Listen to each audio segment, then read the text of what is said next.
Hi student, good morning. Today I teach you chapter number 6 घर। घर जो 12th में घर के बारे में बताते हैं कि घर क्या है, घर कैसा होना चाहिए, इसके बारे में लेखक जो है भोलानाथ पटेल बताते हैं। भोलानाथ पटेल का जन्म जो है 1934 में हुआ था और उनकी मृत्यु जो है सन 2012 ईस्वी में हुआ था।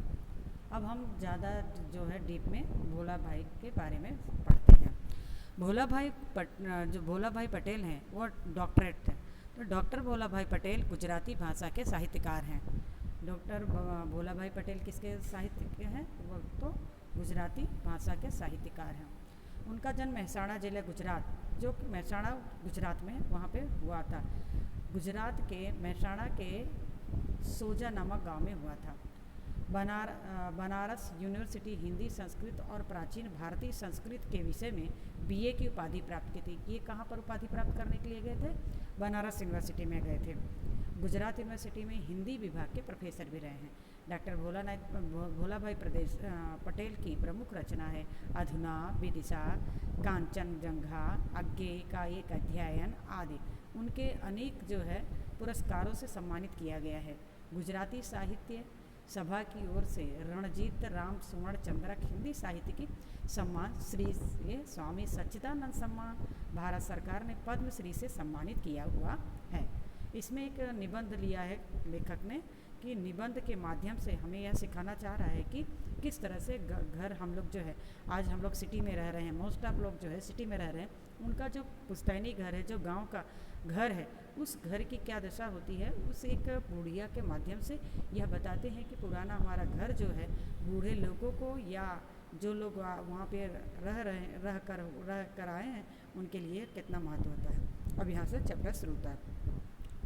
गांव से शहर के स्थायी होने के बाद लगभग बंद रहने वाले अपने छोटे से गांव के पुश्तैनी घर को बेच देने का विचार आया।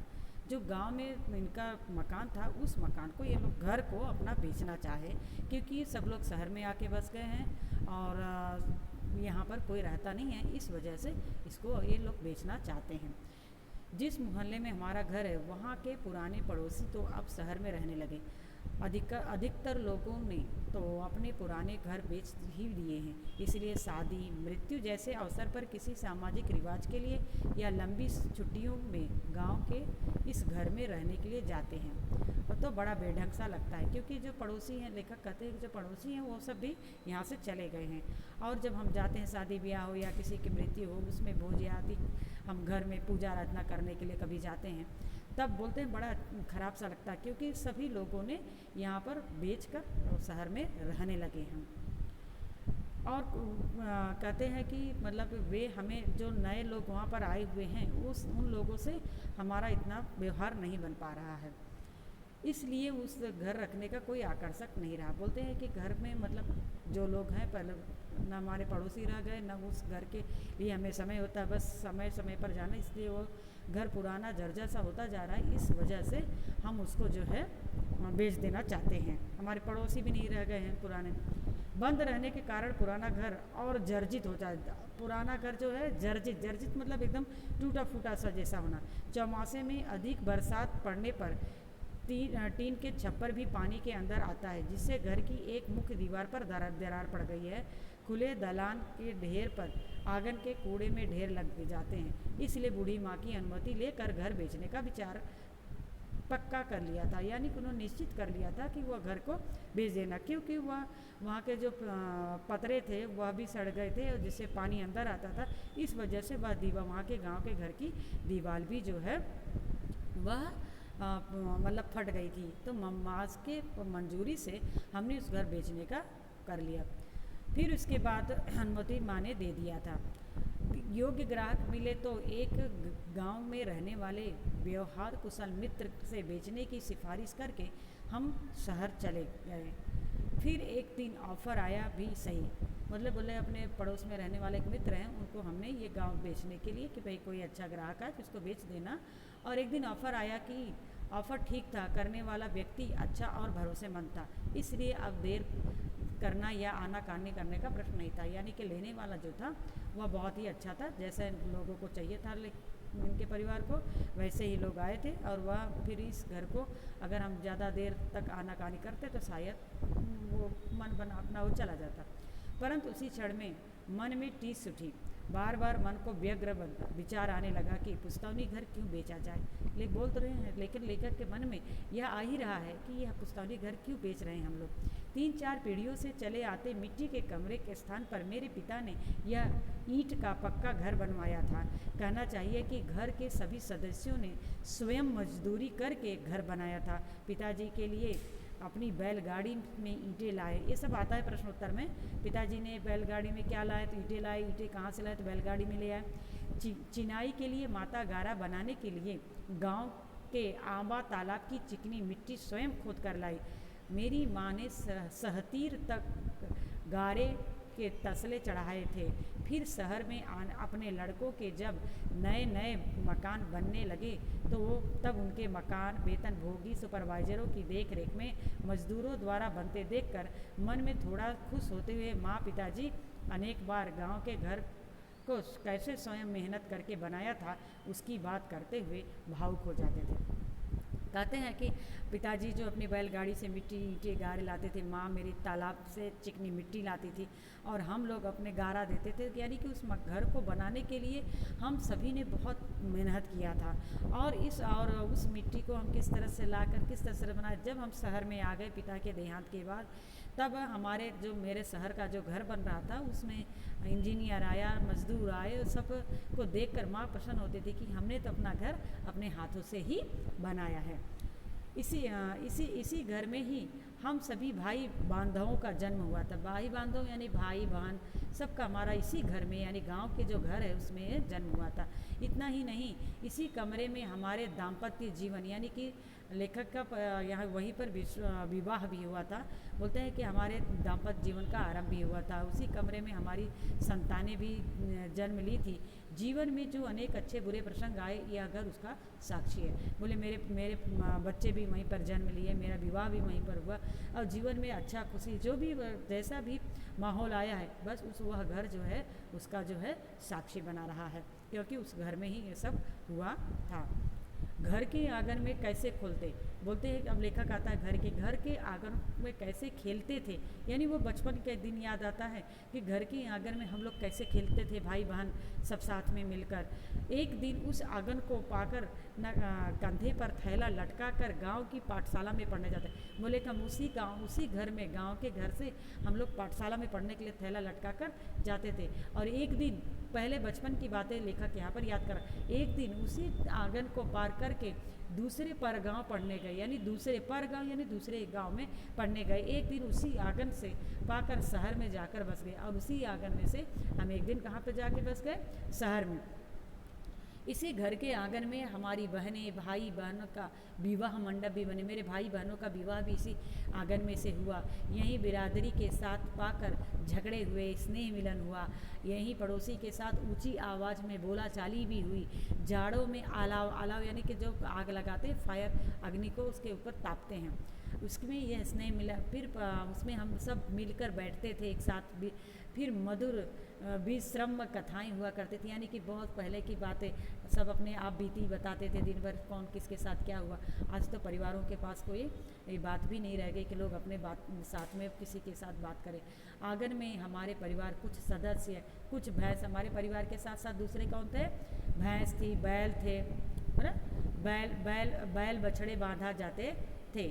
अब इसी घर के दालान में, दालान मतलब कि जहाँ पर थोड़ा सा वो होता है मतलब कच्चा घर जैसा होता है और उसमें घास फूस के बनाए जाते हैं। दालान में मेरी दादी और फिर दादा की मृत्यु हुई, यानी थोड़ा बैठ के जैसा अलग सा बनाया जाता है रूप, वह झोपड़ी का बना होता है। तो बोलते हैं घास फूस के छप्पर बनते हैं या पतरे का छप्पर होता है। बोले इसी दालान में से मेरे दादा और दादी की मृत्यु हुआ। गोबर से लीप कर, बहुत अच्छी, अभी गांव में भी जाएंगे तो बहुत अच्छी अच्छी डिजाइन बनाते हैं गोबर से लीप। गोबर उसे कहते हैं जो गाय भैंस का जो होता है छाना, लीप कर उसी मतलब कि वहाँ पे गोबर से लीपा जाता था। फिर मम्मी दादी दादा के शव को वहाँ पर रख कर पूजा की जाती थी। फिर पूजा आराधना करता था तो दालान को पूरा लीपा जाता था और उसमें पूजा आराधना की जाती थी। कुछ पहले मेरे पिता का भी इसी दालान में सुलाया गया था, यानी कि लेखक के पिता का भी देहांत हो गया। हमारे घर के दोनों ओर घर हैं, यानी इधर भी घर है इधर भी पड़ोसी। एक घर हमारे एकदम निकट साथी है, यानी कि एक ही दीवार है दोनों का, वह भी बंद है, वो भी बंद है। मेरा मित्र रोजी रोटी कमाने देश के अनेक स्थलों में घूमने के बाद पत्नी की मृत्यु होने पर अब अहमदाबाद में रहता है। मेरा मित्र है, इधर उधर कमाने के चक्कर में शहर गया, परंतु जब उसकी पत्नी का देहांत हो गया उसके बाद वह अहमदाबाद में आकर स्थायी हो गया। उसके बाद के मकान में काशी बुआ रहती है। उसके जो मेरे जस्ट बगल का जो मेरा मित्र था, मित्र के बगल में एक बुआ नाम जिसका नाम था काशी बुआ रहती थी। उनकी मृत्यु को वर्षों हो गए। काशी बुआ बहुत वर्षों पहले ही उनका देहांत हो गया है। वर्षों तक जहाँ वे रेत घड़ी लेकर रोज़ सामायिक करती थी, यानी रेत को लेकर बताती थी कितना टाइम हुआ इतना टाइम नहीं हुआ। गांव के लोग जो है ना, सूर्य को देखकर या रेत से के अनुसार वो अपने समय का अंदाज़ा लगाते तो समय बताते थे। उस दालान में अब तोंद वाला बारोट सोता दिखाई देता है। वह अब एक तोंद वाला बारोट है, वहीं पर सोता है। और सामने वाले मकान का मालिक प्रौढ़ अवस्था में परंतु कुंवारा ही है। प्रौढ़ अवस्था मतलब मध्य अवस्था, जैसे हम लोग का, यानी प्रौढ़ अवस्था होता है 30 एज से लेकर 50 एज तक, इसको प्रौढ़ अवस्था है। बोले प्रौढ़ अवस्था में आ गया है परंतु उसका विवाह नहीं हुआ है। उसके बाद जिसने वह मकान खरीदा उसके आंगन के लिए झगड़ा करके पड़ोसी के हक स्थापित किया, यानी उसने अपने पड़ोसी के साथ लड़ाई झगड़ा करके उस का अपना पड़ोसी मतलब किया और वहाँ पर एक दीवार से बन गई। एक दिन वह घर भी गिर पड़ा। अब नई दिशा में नए दरवाजे के साथ बना है, यानी उसने अपना दरवाज़ा बदल लिया है, नए दिशा में कर लिया है। इसी तरह सब बदल चुका है, यानी अब हम गाँव में जाएंगे तो सब बदलाव हो जाता है। हम शहर में देखते हैं कितने बदलाव हो जाते हैं। अगर हम एक पहली बार गए और 5-6 साल के बाद जाएँ तो उस गली में भी कितने बदलाव आ जाते हैं। लोग अपने मकान को अपने हिसाब से फिर से बनाते हैं। फिर भी लगता है कि हम अपना घर क्यों बेच रहे हैं, फिर भी हमें टीस सी है कि हम अपना घर क्यों बेच रहे हैं। पुराना है तो है पुश्तौनी घर, तो वह घर है। 4 दीवारों के छप्पर वाले का कोई मकान नहीं। बोले वह घर है, 4 दीवारों से बने हुए मकान नहीं है। मकान में पैसे से खरीदा जा सकता है, बदला जा सकता है, पैसे से लेकर बेचा जा सकता है, परंतु घर तो एक भावना है। घर न होने पर घर की भावना भी अच्छी रहती है। वह घर सिर्फ पैसे से खरीदा या बनवाया नहीं जा सकता। इसलिए लगने लगा कि भले ही घर पुराना होता जाए, जीर्ण होता जाए, जीर्ण मतलब एकदम जर्जर टूटने जैसा होता जाए, भले ही गिर पड़े परंतु वह बना रहे। दूसरी ओर मन में दूसरा तर्क है कि यह सब भावुकता है। यदि पहला मन कहता है कि भले ही मेरा पुराना घर बना रहे, कोई में टूटता जाए तो कोई बात नहीं है, इसका मरम्मत करा लेंगे। परंतु दूसरा मन कहता है नहीं ठीक है, हम क्यों इमोशनल में, क्यों भावुकता में हम जो है बढ़ रहे हैं। यदि गांव में जाना ना हो पाता है तो घर रखने से अर्थ ही नहीं, क्योंकि कई लोग जो है स्थायी रूप से शहर में ही रह गए हैं और गांव में सब कुछ बेच दिया है। अच्छे पैसे मिल रहे थे, इतने पैसे फिक्स डिपॉजिट में कर भी देंगे। अंत में निकाल लेने का ही निर्णय कर लिया। लास्ट में उन लोगों ने कहा कि नहीं, ये घर को हम बेच ही देंगे। फिर उसके बाद परंतु हम सब भाइयों ने एक बार सह परिवार अपने उस घर में कुछ दिन एक साथ रहने का निर्णय किया। बोले भले घर बेचने से पहले हम एक बार एक साथ जो है इस घर में हम एक साथ सब कोई पूरा परिवार हम रहेंगे। हमेशा के लिए निकाल देना है, एक बार उस घर में सब लोग साथ रहें। और फिर लंबे समय के बाद वह घर बंद खुला। बहुत लंबे समय के बाद वह घर जो बंद था अब खुला। देखते ही देखते छोटे बड़े परिवारजन से वह सूना घर गूंजने लगा। देखा सब जैसे इकट्ठा हो गए, वह घर जो है एकदम गूंजने लगा, चारों तरफ से आवाज़ आने लगी, कोई इधर बोल रहा है कोई इधर बोल रहा है, क्योंकि लोग घर में आके इकट्ठा हो गए।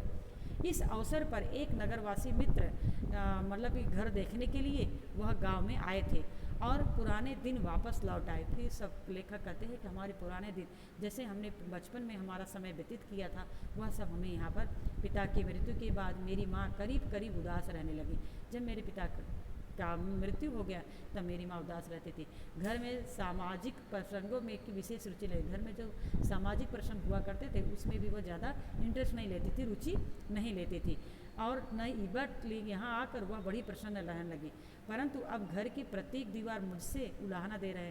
दालान में भी हमेशा मैं बैठता था, जहाँ बैठकर पहली बार कहा का खा गा गा चा चा जा जा, इसको कहा बोलते हैं कि मैंने लिखा था। जहाँ छुट्टियाँ उच्च शिक्षा में ग्रंथ में पढ़ा करता था, बड़े बड़े पुस्तकें पढ़ता था। लेखक जो अपने बचपन की बातें कौन कौन सी पुस्तक कैसे कैसे पढ़ता था उसको ये वो बात याद है। वहाँ भीत के टेक पर वह अंदर हिला, मतलब भीत मतलब दीवार पे टेका लेकर और बोलता है कि मैं पीछे मुड़ा और जैसे कह रहा है कि तुम इतने दिन बाद आए। ऐसा लगता वह भीत वह दीवार ऐसा कहता है कि तुम इतने दिन बाद आए, तुम अब तक थे कहाँ पर। अब आगे की वीडियो में पढ़ाऊँगी। अस्तु, प्रणाम।